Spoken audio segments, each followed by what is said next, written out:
votre série Secret de famille avec Universal Colors et sa large gamme de peintures coloris.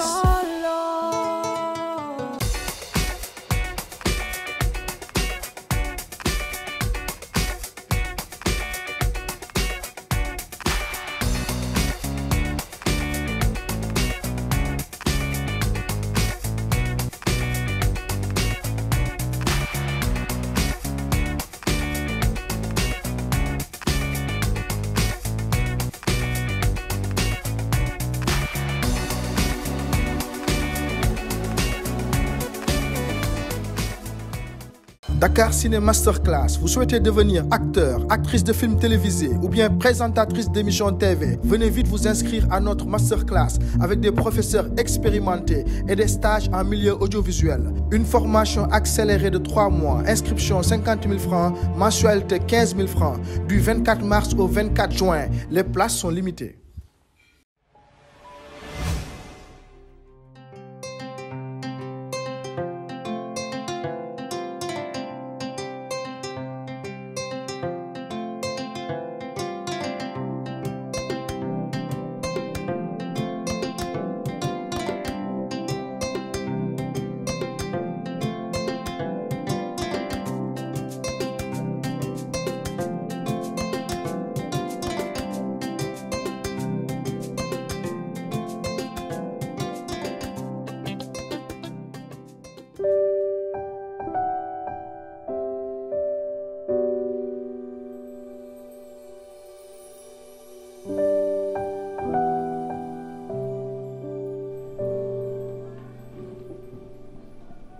yow lu wànq di dox noonu.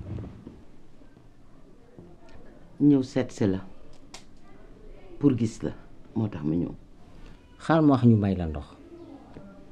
soxlawuma sa ndox soxlawuma sa lekk soxlawuma sa xaalis xam nga lu ma bëgg wax ak yow ci suñu doom ji ñu bokk.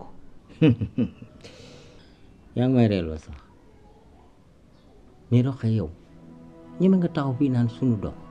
suñu doom la de.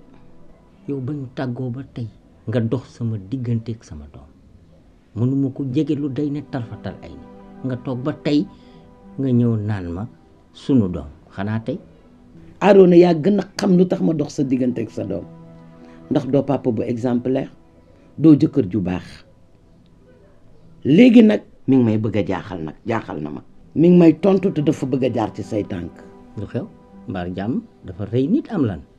reyul kenn benn xale bu jigéen la nekkal te bëgg na ko bëgg goo xamante ne soo moytuwul dina këf bopp bi nga ñàkk ma ñàkk parce que day dem ba di ma tontu léegi ci kanamu xale bu jigéen bi looloo ma naqari moo tax. arrête Roqe man xam naa la bu baax a baax gis nga yow foo ne da nga bëgg di dominer noonu la ñu nekke woon man ak yow.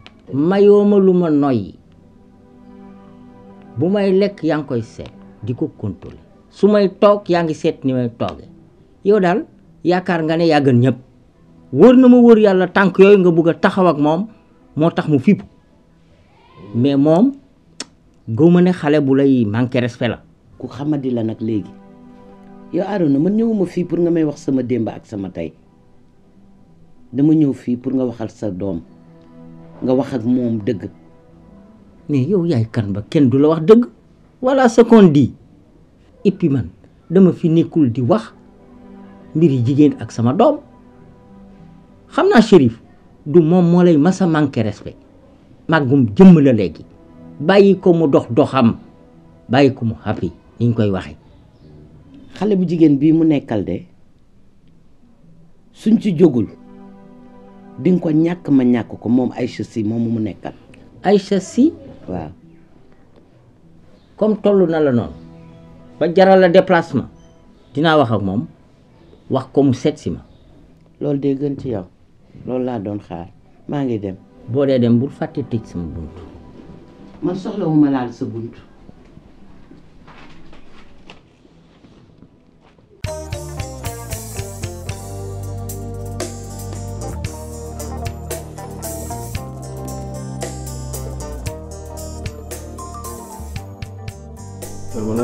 ça va Imam alhamdulilah.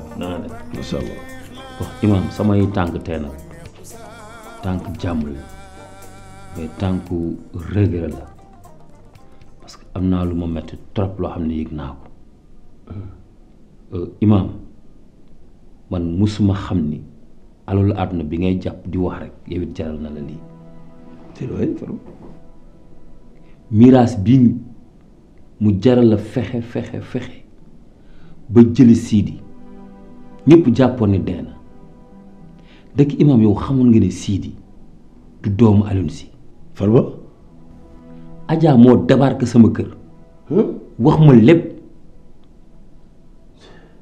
ndeke yow bi ngay may sa rakk Aliou Sy daf doon càggatu ci mbedd bi ba ñu ëmbal ko Farba mayuma la ngay wax koo xamante ni dafa génn àdduna ok bu dee loolu jaral na la dinaa la wax benn mbir gis nga désormais man maa la ñaanoon parce que jee dafa ëmb mais 5 jours laa la may duudu juróomi fan ñu évacuer affaire miraas bi kon yow boobu léegi nga xam li dëgg ci sa tànk bañ ñu ko wax pourquoi lan moo tax waxoo ñu ko. gis nga Farba man jomm naa man di fenal ko génn àdduna man jomm naa loolu te jaruloo ma ay fen loolu rek laa la bëgg a xamal li ngay wax ni dara nga ci xamul. d'accord xaw ma si dara duudu yow ku naafeq Farba yow doo wax katu dëgg 5 jours laa la may 5 miraas bi am gis nga boo ko def loo gis man la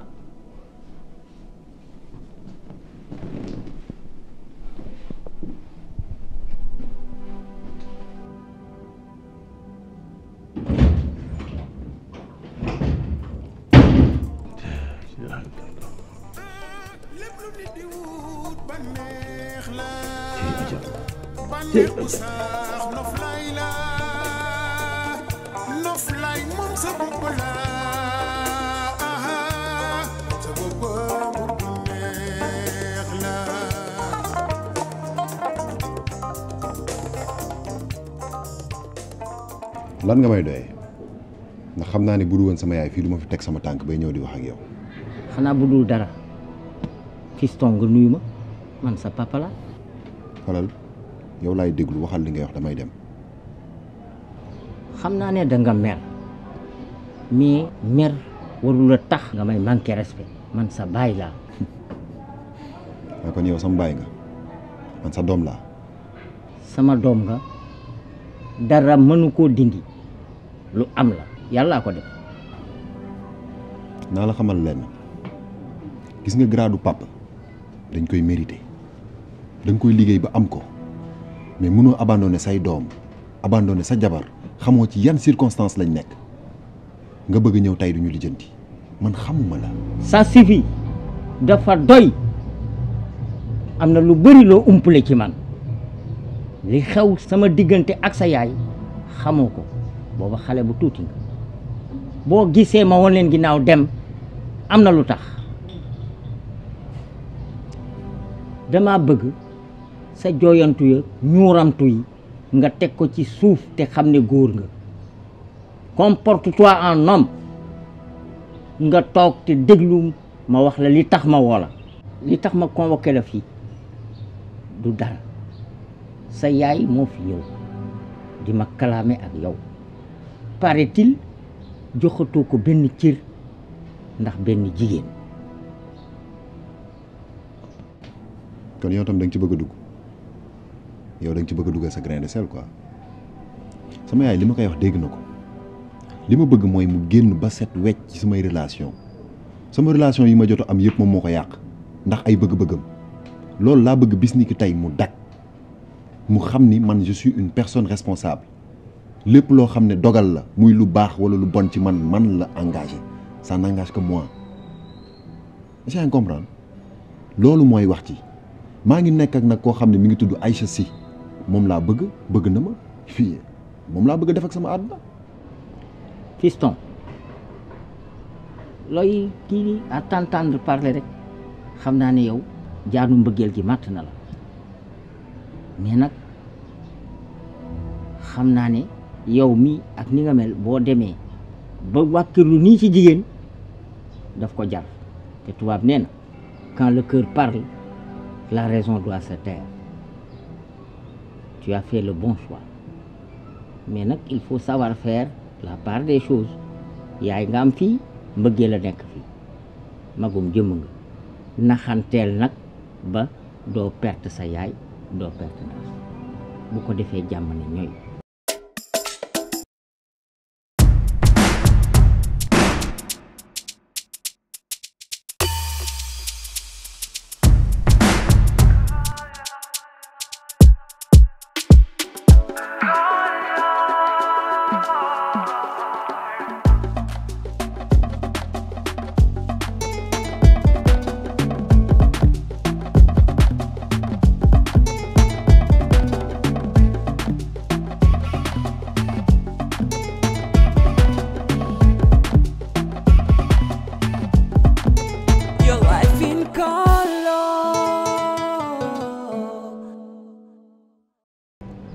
mais xale bu jigéen boobu foo ko xamee ak noo def ba xam ko.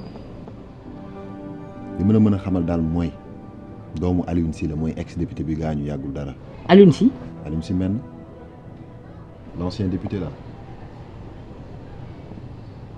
Alioune Sy kooku nit ku baax la mais sa yaay bu mu fontoo ki nga dugg yax bu rëy la c'est une perle rare. Tu as trouvé la bonne graine kon nag prends soin d'elle. D'ailleurs dinaa waxtaan ak sa yaay pour mu gën a dal bañ a yàq sa àdduna comme ni mu yàqee sama bos. Chérif dama bëgg nga dugal ci sa xel ne ba ma leen wonee ginnaaw ba léegi du jabar ju ma takk du fu ma am feneen doom. Fiston li ma am te di la ko digal daal mooy boo demee fexeel naxante ak sa yaay xam naa li mu capable de te fi nga dugg fu baax la xale bi moom macha allah góorgóorlu rek te nag bu fi di gëj doom warta bàyyi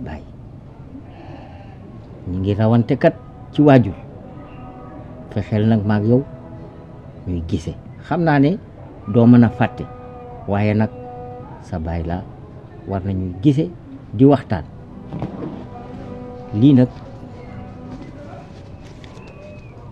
maa ko teg ci sa loxo nga paase ko. maa ngi dem.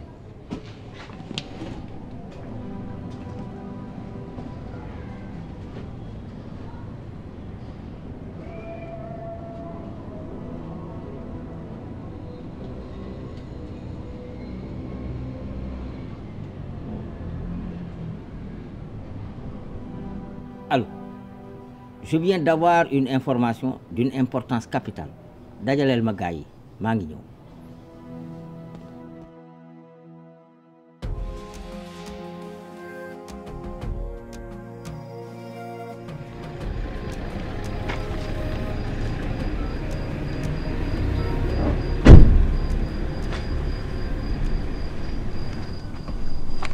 Pape dama soxla résultat test béton yi. mais Pape yow laay waxal dama jox résultat test béton yi. yoruma ko. mais attends c'est pas possible Liliane nee na ma jox na la ko. Sidi li ma Liliane jox pour man la boo bëggee Liliane jox la da nga koy laaj lu ma sonal ok. mais Pape lay dox di siisu dama jox résultat yi ma soxla. mais yow lan laay dox di siisu man taluma la de yow li ngay nekk fi di doxaanante ni man taluma ko de man sama job laa tal est-ce que yaa may dégg man yaakaaroon naa ni promotion canapé yi jigéen ñee ko dese ndekete góor yee ko dese yow da nga ñàkk job. Voilà, écoute-moi bien petit enfoiré nekk naa fi ingénieur bu yàgg balaa nga koy doon mën na nga poste technicien bi ndaxte moom rek disponible ci société bi et au moins pexe dama waroon jàppale sama papa mënoon naa di bandi di dox di jiital dënd di wane samay diplôme comme ni nga koy defee mais du ma ko def ndaxte du loolu mun fi andi te aw ma temps boobu man meluma ni yow bu la neexee nag ñu dugg internet ñu def fa examen bu la neexee ñu def ko te dinañ xool mën a yow kan moo ci gën a compétent et une chose encore dama bëgg que ce soit la dernière fois ngay wax ci suñu relation man ak Viviane est-ce que dégg nga ma. waaw teggi sa loxo pare rek. est-ce que yaa ngi may dégg laa wax. d'accord. léegi nag jox ma li ma bëgg jox ma samay dossier.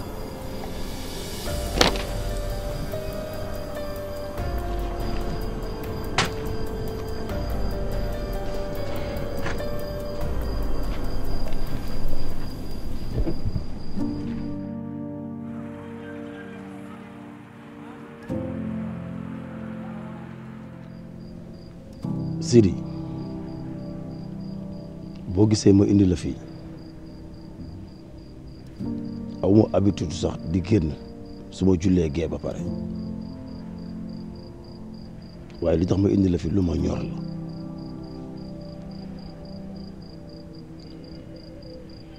ndax bëri na ay xale yoo xamante ne tey xamuñu seen waajur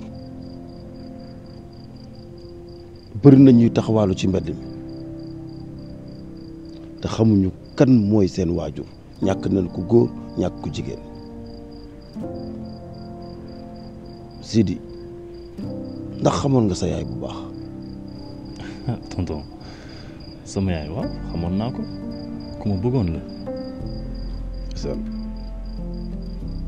sama xarit la woon ñu bokk ndey ak baay mu dëggoon ma lool lu ma ko mus a wax du ci teg baat. waaye Sidi li tax ma indi la fii tey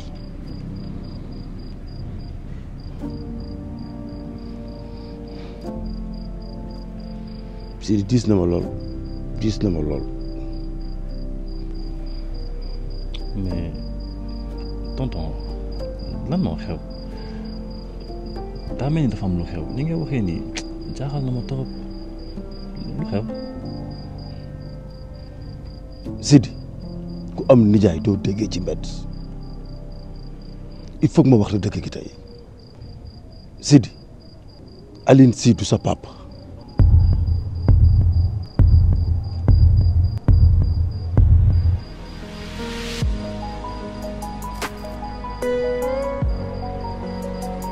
Sidi Sidi Sidi Sidi Sidi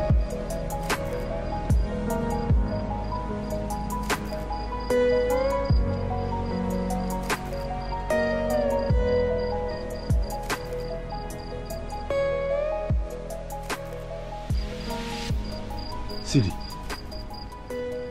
Sidi dëgg rek moo neex yàlla. waaw baa ma waaw yow nan nga ma mënee nëbb lii boobu ba léegi yow nax nga ma yow waxoo dëgg yow tonton.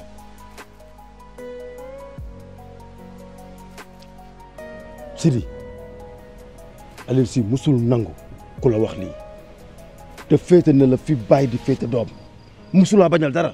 waaw baa ma waaw. Sidi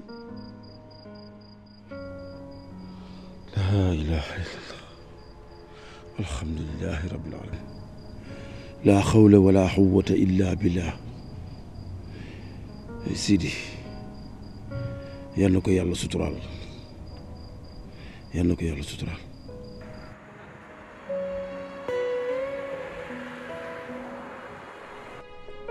Mais boy man, je ne t'ai jamais vu dans cette situation. Qu'est-ce qui se passe? sama oncle Imam Yad daf maa wax ne Alioune Sy du sama vrai papa. Qu'est-ce que tu racontes? Boy, est-ce que yaa ngi dégg li ngay wax? Qu'est-ce que tu n'as pas compris, Chérif? Putain.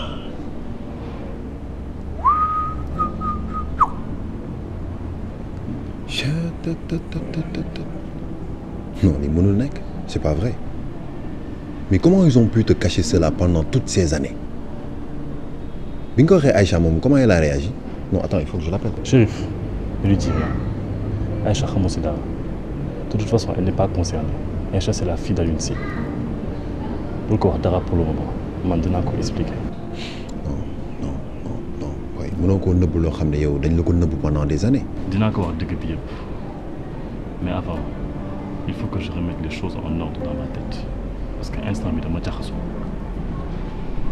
mais tu te rends compte li fi jot a xew yëpp ci biir famille bi li yëpp ndax lan héritage boo xam ne man doonuma si dara ah je ne suis même pas concerné ndekete bokkuma dara ak famille bi. man de peut-être li ma jàpp Alioune Sy ak Imam Yade xëy na sa bonheur moo leen soxal moo tax peut-être waxuñu la dara parce que déjà Alioune Sy daf la jàppee comme doomam Alioune Sy il t'aime énormément kon peut-être li mu def nii c'est pour ton bonheur yow man li nga am nii sax man dama la ci naw parce que man je ne connais pas mon père lijjantiwuma ko bokkul sax ci sama life li su ma ko amoon damay sant bu baax booy léegi qu'est-ce que tu comptes faire. lijjanti kan mooy sama vrai papa ak sama vraie famille après ma wax yëpp Aïcha. en tout cas man soo bëggee mën naa la ci jàppale de. non merci c'est pas la peine man dinaa ko gérer. ok.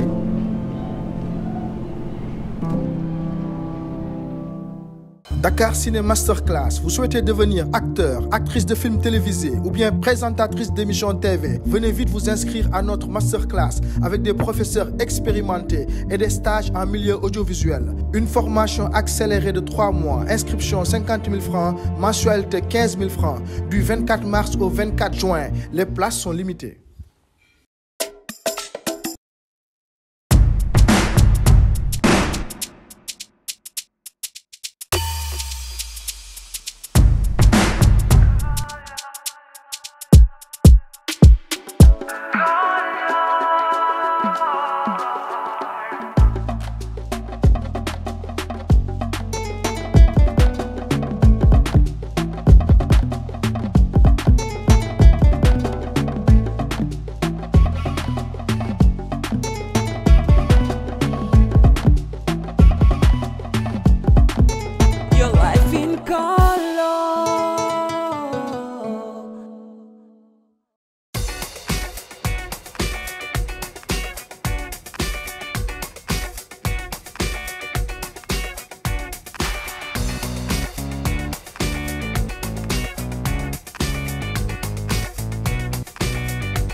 salaamaaleykum yéen sénégalais ak waa diaspora bi yéen lay waxal yéen ñi nga xamante yéenay seetaan Yes Dakar nga xam ne moo xew ci jamono moo fi nekk moo wëli mbër yëpp teg leen fële taxaw au top dee leen abonné bàyyi leen seetaan bi nag tey abonné. ñàkk jom sax mënul weesu bu baax. waaw ñàkk jom mënul weesu sa morom yor nii portable. waaw di seetaan nga ne ko booy.